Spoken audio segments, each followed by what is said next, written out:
barking in her dreams, dude. Bork, bork, bork.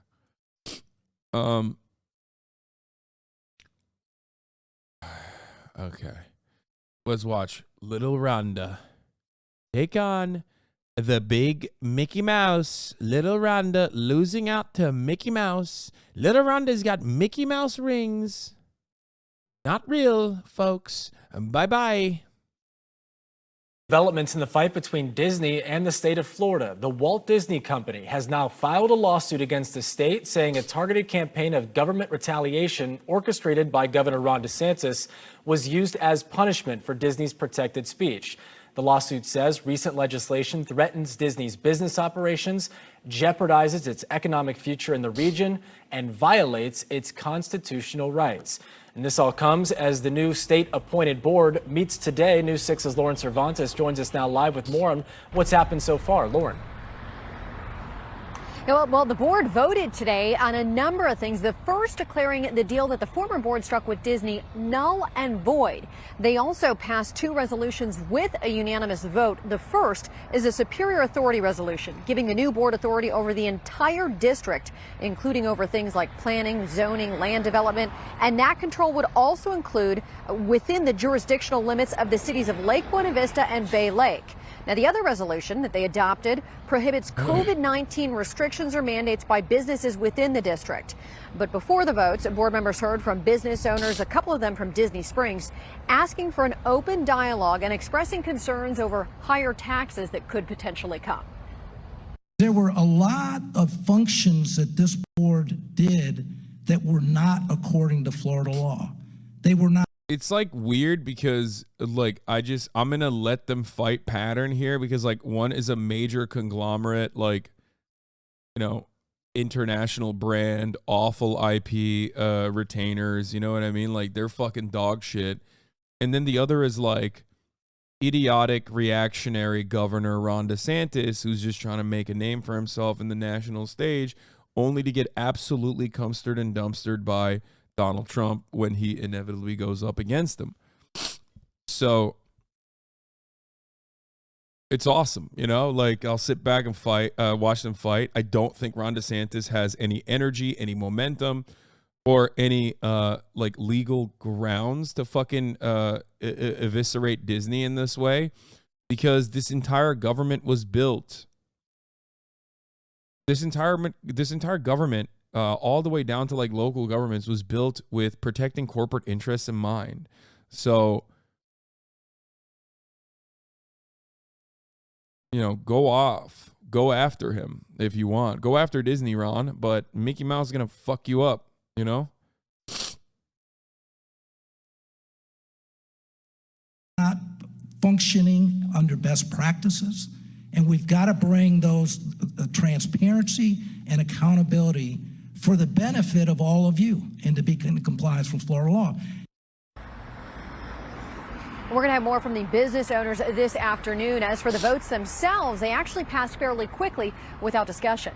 For now, like I want government to regulate big corporations. So like, even if Ron DeSantis is doing this with like the worst intentions in mind and doing it purely out of spite, maybe it could set like, you know, decent precedent. I just don't believe it would though.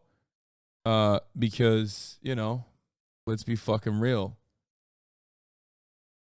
There's no way he's going to be able to fucking shit on Disney, you know?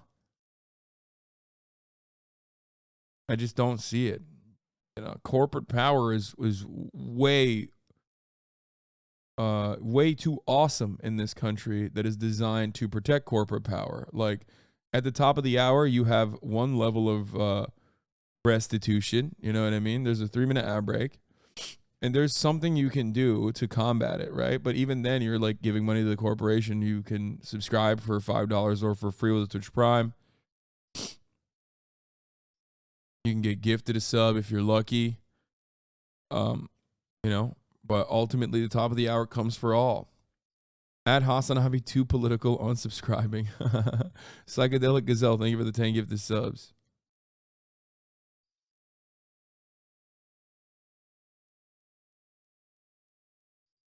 My funds better go to Kaya's existence. Well, I mean, I don't really have any other expenses, so your proceeds are going to the Kaya food fund, and the Kaya shit on another fucking new bed I got for her fund. Here's a streaming ad break now. County, I'm Lauren Cervantes, getting results, News 6.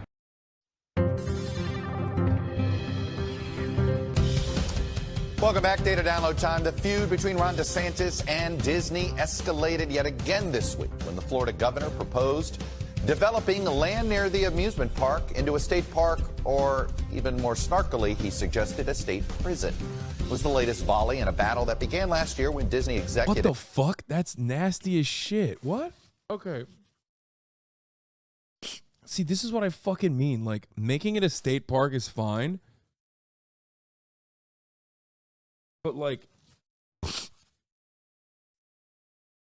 I didn't know that he wanted to turn it into a fucking state prison, dude. That's so fucking annoying, dude. Okay, Mr. Guantanamo, tell us more about your incredible ideas. Criticized DeSantis' parental rights in education bill. It was dubbed the Don't Say Gay bill by many opponents. But it has turned into somewhat of an all-out personal feud between a sitting governor and a business that is very crucial to much of the state's economy. Let me just show you how important Disney is to the state of Florida. This is Disney's annual visitors to the Disney World amusement parks, over 36 million people in 2021. And just so you know, that's actually kind of low right now. Pre-pandemic, close to 60 million visitors. Just, you know, it works out to about 1 in 5 of all Americans, though, of course, there's some global visitors there. How about in tax revenue that Disney World generates? Well, Disney itself claims they collected over $1 billion in taxes in the calendar year 2022. That amount of money is more than the entire budget for many of Florida's state agencies. That's how crucial this is to the state of Florida. Let me go to a number of employees. It's the second largest private employer, over 75,000. This is Central Florida's economy, if you will. 75,000 people employed at Disney World. The only private company to employ more people in the state of Florida is the Publix grocery store chain. And then there's just the overall economic impact that it does for the entire Central Florida region. One estimate by Oxford Economics put it at over $75 billion in economic impact to the state of Florida thanks to Disney World. This isn't just a mouse that roars. Politically, it could become a mouse that bites as well. Like, this is why I'm saying it's like weird. You have like a behemoth corporation, and like, of course, neoliberal mainstream media is going to turn around and like suck off the behemoth mega corporation as hard as they can, as they are currently. You know what I mean?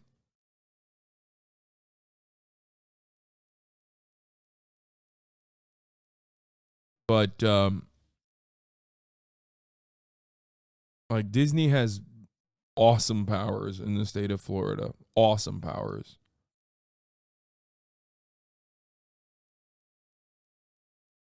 So I don't want them to dominate the state of Florida, but I also know that like Ron DeSantis is not like legitimately fighting against Disney for any sort of real reason. I wonder if there's he's not even doing this because of Don't Say Gay. He's basically doing this because like Don't Say Gay is the sentiment behind why he's doing it, but it's actually just for Ron DeSantis to boost his national prominence by going up against like a corporation that the national Republicans, not even the National Republican Party, but like basically extremely online Republicans and the Republican media apparatus has considered to be woke. That's it. So it's really, really, really fucking stupid. It's like a battle being fought on the dumbest. Disney is alleging that their loss of special status is part of the political push by DeSantis. It's like weird because Ron DeSantis is doing this for like vice signaling and for clout purposes, but there is a legitimate reason to like undermine the power and authority that Disney has over this fucking state in general. It's such a weird situation, But Ron DeSantis basically did the dumbest thing he possibly could, which is, stupid idiot. Culture wars are supposed to be a distraction from, like, a distraction that allows you not to engage in any sort of, like, material change. You fucking dumbass. You're not supposed to take the culture war narrative to a point where you actually have to do material change. You absolute fucking dumbass. That's why the Republican Party very quietly backed away from shitting on Anheuser-Busch at the national level, even though the Republican media influencers were like still ripping into Anheuser-Busch for the Dylan Mulvaney thing. You know what I mean? And if you don't know what I'm talking about, here it is. Okay. You want to know why they quietly backed away from attacking Bud Light? Because it's his own major mega donor. The NRCC put out and then swiftly deleted a direct attack on Bud Light, whose parent company donated nearly $500,000 to its candidates in the most recent campaign cycle. They tweeted it and immediately took it down.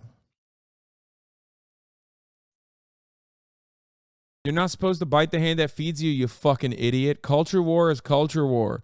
You're not, like, the main purpose of culture war stuff like this is to quite literally reignite some idiotic wedge issue, some fight that, like, doesn't need to be had, so that you don't have to do anything serious.